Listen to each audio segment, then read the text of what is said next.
Our Premier League insider David Ornstein to talk a little bit about this transfer window, and we'll start with Arsenal after their win yesterday.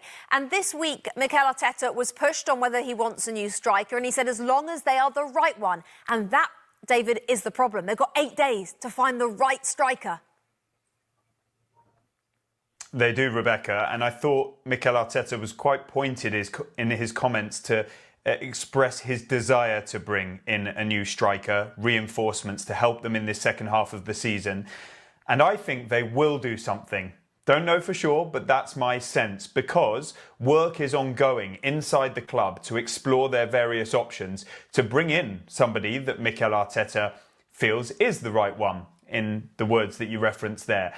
And they will have preferences. There are all manner of factors involved in these decisions in terms of the players that they want, the style of play, the finances involved, whether the player wants to come, whether the club is willing to do business with Arsenal on a loan or a permanent basis.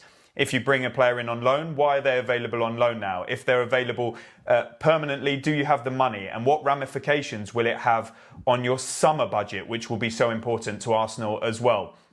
Many people will be watching this saying, give us some names, give us some names.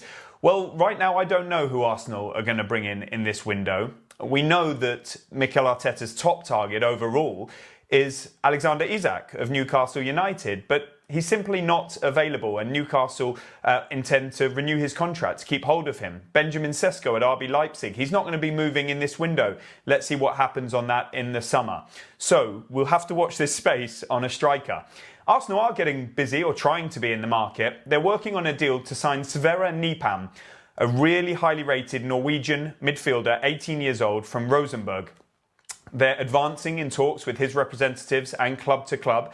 Nothing has been agreed. There's no decision made on his future. Others are interested in him, such as Girona in Spain. Not Manchester City. They are not going to be signing him. But let's see how that one plays out. He will be moving in this window. Then you've got the... Sorry, my laptop just went off there.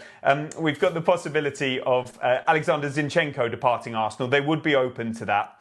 And if he goes, it means that Kieran Tierney would be staying. He's had interest in him from clubs taking him on loan for January. Tierney, even though Arsenal will be letting him go for nothing in the summer, he's expected to move to Celtic because they've decided not to trigger an option in his contract to extend.